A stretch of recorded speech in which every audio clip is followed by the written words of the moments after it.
Bonjour à tous, c'est Nico de Luc et Nico et aujourd'hui on se retrouve pour une petite vidéo tranquillou sur une analyse de manga. C'est la première. euh, donc aujourd'hui j'ai décidé, comme j'avais dit dans la vidéo de présentation que vous avez sûrement vu, si vous n'avez pas, si vous n'y êtes pas allé, allez-y, elle vaut vraiment le coup. Donc analyse sur le gear et d'autres transformations de Luffy. Donc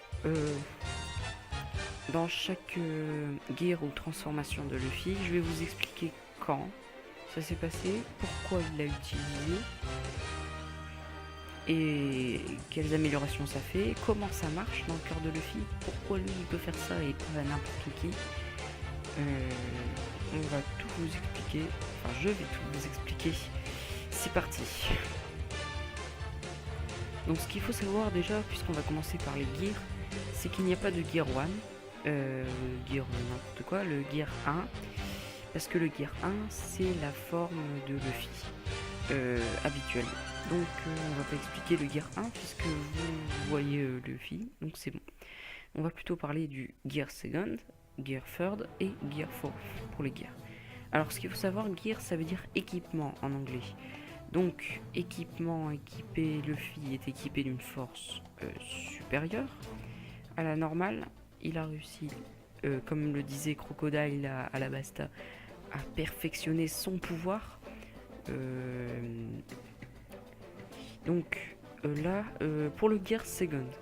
Alors le Gear Second est une sorte d'autodopage. Alors, il a utilisé le Gear Second contre Blueno la première fois, je pense, et contre Rob Lucci, les Agnès Lobby. Alors le Gear Second permet d'avoir une force supérieure, une vitesse et une précision hors du commun. D'où son Jet Pistol. C'est une attaque ou Jet Rafale. Deux attaques typiques du Gear Second. Alors, comment il fait ça? Alors c'est simple. Puisque le corps de Luffy est élastique, alors il peut augmenter sa pression sanguine en pompant le sang grâce à ses jambes afin d'accélérer l'apport en nutriments et en oxygène de ses muscles, le rendant donc plus fort et plus rapide. Donc il y a de la vapeur qui se dégage de tout son corps, c'est la preuve que son gear est en cours. Donc voilà, je pense que c'est à peu près tout pour le Gear Second. Donc sa première transformation, on peut dire qui est vraiment très pratique lors des combats. Franchement. Après il l'a utilisé contre Moria, on verra tout à l'heure, ne vous inquiétez pas. Et c'est tout. Et puis peut-être contre la famille de chasseurs de primes, je me souviens plus du Ice Hunter, c'est ça l'arc qui s'appelle Ice Hunter. Voilà, donc il l'a utilisé pendant un petit moment, et puis après il a eu d'autres techniques, mais ça l'empêche pas d'utiliser parfois contre des petits ennemis. Alors donc le Gear Third, qui apparaît aussi à Enies Lobby, permet d'augmenter la taille d'un de ses membres ou alors tout le corps, que vous pourrez voir plutôt après les 2 ans. Mais avant ce sera une partie ou tout le corps. Non, en fait je dis des bêtises, pardon. Non, tout le corps aussi. Alors la première fois qu'il l'utilise, c'est pour défoncer la porte en fer, hein, une porte très résistante qui mène à la porte de la justice, justement. Voilà, il a été vu par Chimney et Gambay la première fois.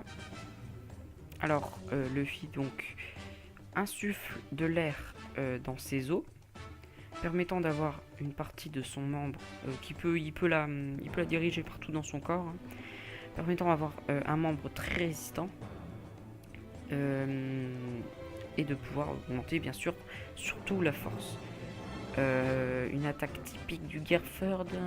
Alors, l'Elephant Gun. Mais ça, ce sera plus tard, quand il maîtrisera son haki, qu'on verra prochainement. Dans une autre vidéo, je ferai une vidéo spéciale haki, parce que c'est assez long à expliquer quand même.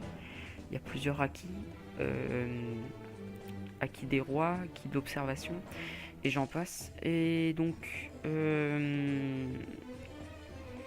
donc voilà, le Gearford peut être combiné au haki, ce qui fait un bras, un gigantesque bras, gigantesque et tout rempli de haki. C'était très français ce que j'ai dit. Pouvant faire une attaque phénoménale, très résistante. Comment il s'appelle? Don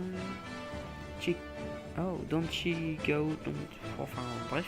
Il l'a utilisé contre Don Chigao ou un truc dans le genre. Adresse Rosa. Voilà. Ça c'est tout pour le Gearford. Alors, on va finir tranquillement avec le Gearforce. Alors le Gearforce est carrément un mélange de haki et de Gearsegon. Donc sa puissance, sa vitesse augmente. C'est comme le Gearsegon, mais c'est comme une évolution de notre Gearsegon, donc le Gearforce. Donc ah oui, bah, en fait non, c'est une fusion des deux gears. Il grossit, il insuffle quand même de l'air pour avoir plus de muscles quand même. Parce que je rappelle que Luffy est quand même un gringalet sans muscles. Il fait le gear Segon. Donc pompage de son sang, tout ça. Donc il doit sauter en place pour garder sa forme. Ça c'est très important. Ça rend complètement idiot, même s'il l'est pas. Il veut pas paraître comme un idiot. C'est comme la première transformation complètement clownesque, on va dire ça, de Luffy, c'est l'Aqua Luffy qu'il utilise contre Crocodile. Un truc très pratique mais pas très crédible quoi, qui le rend assez bizarre. Donc quand il combat Don Flamingo, Don Quichotte Flamingo, Don Flamingo, et ben Do Flamingo, voilà c'est bon. Et ben il utilise le Gearforce, il réagit comme Crocodile à la Basta et il se fait éclater tout autant. Même si c'est pas Aqua Luffy qui a réussi à éclater Crocodile, mais le sang. Donc voilà, ça c'est tout pour les gears et on va passer en deuxième partie de vidéo.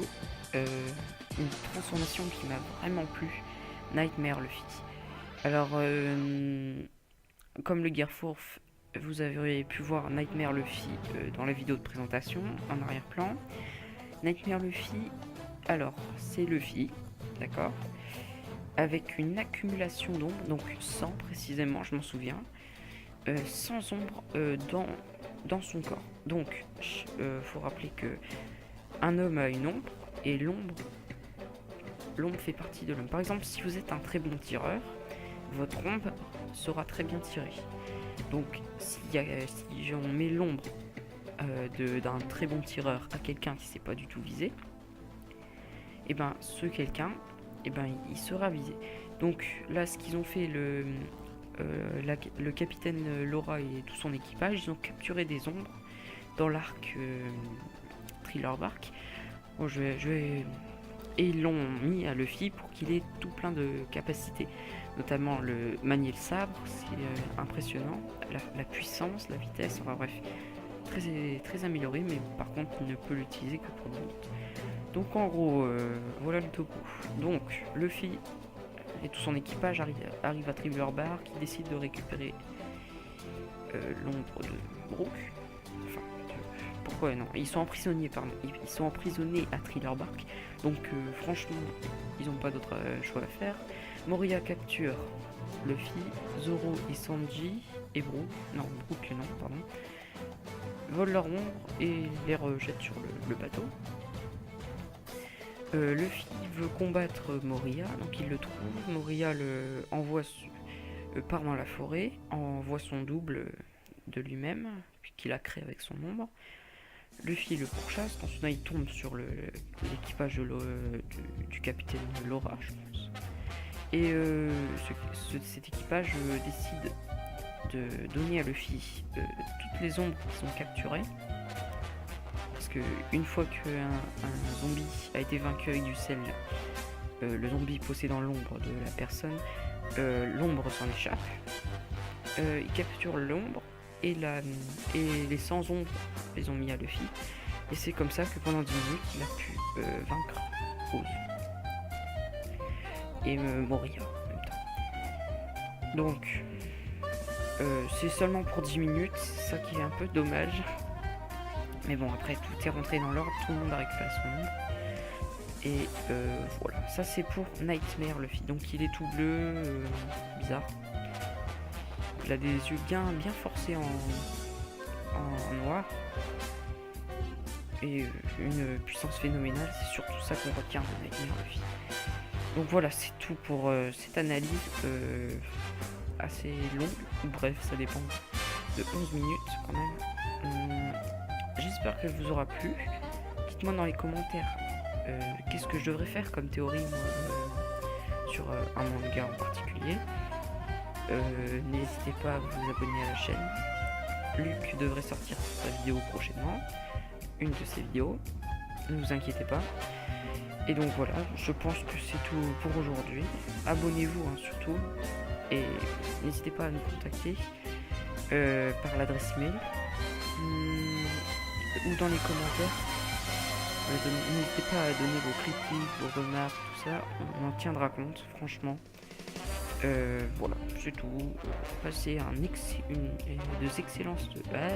j'arrive plus à parler. Deux excellentes vacances de Pâques pour ceux qui sont en vacances. Et puis, on se retrouve peut-être pendant les vacances encore pour faire une autre vidéo. Sur ce, je vous dis salut. Et passez donc une bonne semaine de vacances. Abonnez-vous.